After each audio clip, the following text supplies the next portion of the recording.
talk that I'm going to give today is actually a very small segment of a large doctoral project that I'm currently undertaking. As Julianne mentioned, is related to the commemorative repertoire of songs dedicated to the Srebrenica genocide. This is a very wide repertoire consisting of different types of musical genres. But today I'm focusing on one particular neo-traditional type of music that is typical for eastern and northeastern parts of Bosnia, called izvorna, or literally from the source. The title of my talk is Commemorative Izvorna Songs and Sound Memorials of the Srebrenica Genocide, as I believe I am the only ethnomusicologist here at this conference. I would like to give some sound to my presentation today to inform you about the sound of this music, but also about the content of these songs that are dedicated to the Srebrenica genocide. And for that, I need to go online because the format of my file was a little bit different.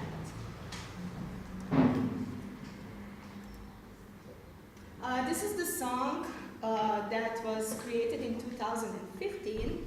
It is a commissioned song, commissioned by a young couple of genocide survivors now living in Sweden for the father of a young woman. It is called Opet priče iz Srebrenice, or again, the stories from Srebrenica, and it is performed by Raspjevane Meraklije. Literally, it wouldn't be literally, it would be like singing enjoyers, that would be free translation. Currently one of the most popular izvorna performers in Bosnia and abroad. The song talks about the life and last moments of the father of this young woman.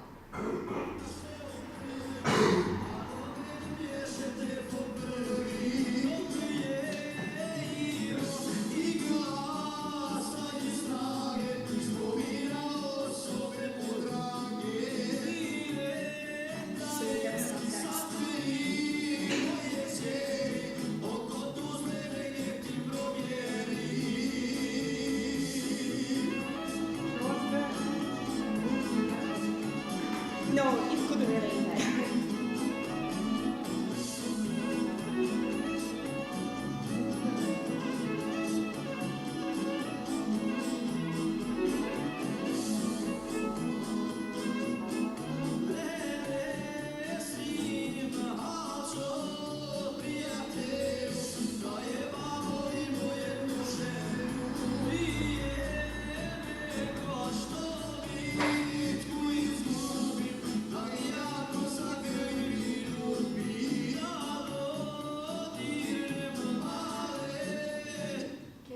Start here for the sake of time.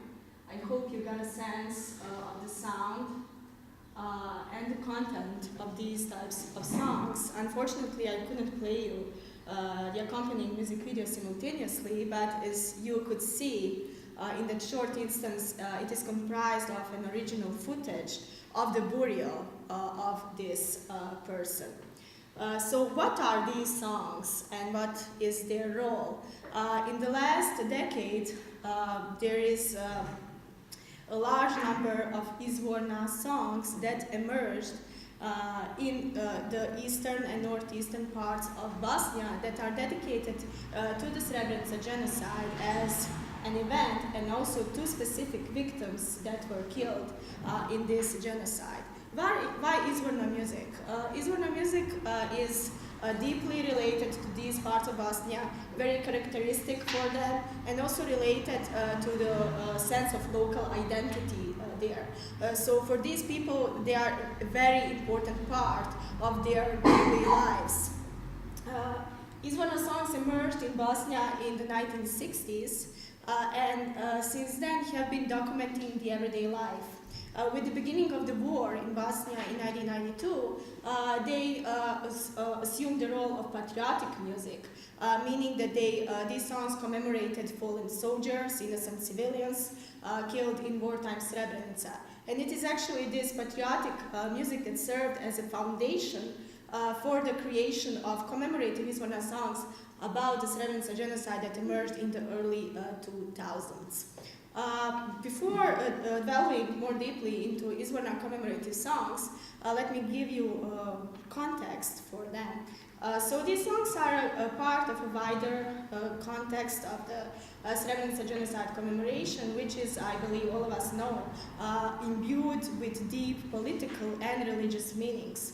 I won't go into very much details about that today. I believe all of us are aware of that, but I would like to stress two very important points for my presentation. The first one is that today in Bosnia there is a set of expectations about how genocide survivors should act or express their grief, which is kind of related to our yesterday talk about victims versus survivors and the pressure that is put on the survivors. So for many members of Bosnian public, genocide survivors should be almost agentless, permanent mourners, and as some of my interviewers said, Srebrenica should be almost a museum with no music present or allowed, because that would be considered inappropriate. The second point is that this commemoration also has religious meanings. And if you relate that to music, it is important to mention that there is no music present in Islamic death rituals in Bosnia. So the presence of music at the commemoration and also the accompanying burial or any music related to death would be considered inappropriate. So this tradition, which is very widespread both in Bosnia and abroad, in diaspora, in Europe and in the United States, is widespread among one segment of the community of genocide survivors. Not all survivors, I want to emphasize that, are the ones who listen to these songs or commission these songs. A group of survivors does this. That was the slide for this talk. So this is why I treat this tradition as primarily an alternative mode of remembrance. On a more specific level, I treat these commemorative Izvorna songs as sound memorials, that is, the music that evokes, preserves, and documents the memory of individuals or events. As all memorials, we know that they can be both private and public, right? So these Izvorna songs actually bridge the public and private sphere by the very fact that they are intimate testimonies about specific victims of the genocide that are, by the very act of commissioning them, intended for wider audiences. These songs are created, commissioned, and performed by genocide survivors themselves. But what is important about this tradition is that it is genocide survivors of different ages, social groups, backgrounds, and gender. They pay musicians to create these songs for their dead relatives. Let me just remind myself. Yes, so as you could see in the example that I played to you, these songs are narrative in their character, which means that they document in a very much detail the life and death of a particular victim. They are based on true events and they deal with real people, real persons. Okay. So commissioned songs are a part of a larger repertoire of Izvorna music. But these commemorative songs in the post-war period in Bosnia can be divided into two main categories. The first category is are non-commissioned songs, which would be songs created on musicians' own initiative. These are usually generalized representations of the genocide as a collective experience, and usually these songs correspond with the official narrative about the Srebrenica genocide that is present in today's Bosnia. The second category are commissioned songs, that is paid songs that are created upon request, and these are detailed chronological narratives about specific victims of the genocide. So the second type of these commemorative songs, commission songs, because they are so intimate and related to specific victims, they are rarely put on albums of these musicians. Rather, they are created in their home studios and then put on their Facebook or YouTube channels so that they reach wider audience. Sometimes they are performed in public, but usually in cases when a relative of the victim is present and orders that song to be performed. They lack official titles. They are usually titled as dedications. For example, from one person for his dead father or dead uncle's relatives. They feature specific information. And how are they made? So commissioners contact musicians directly. They say, I want a song. They provide them with specific details about the person, about whom the song is about. And then the musicians send those details to lyricists. Lyricists make a text, then the text is verified with the commissioner to check for clarity and the truthfulness of the song, and then after that the song is put on music. So commissioners, as I mentioned, differ in age, status, and they live both in Bosnia and abroad. But it is interesting that those living abroad are the ones who commission these songs more often. Probably there is an economic segment to that, but because they have more financial power to pay for these songs. Also, these songs also contain a very often repeated platitude stating, "So we never forget," which is spoken at the beginning of the song. They also contain accompanying music videos, like the one you saw.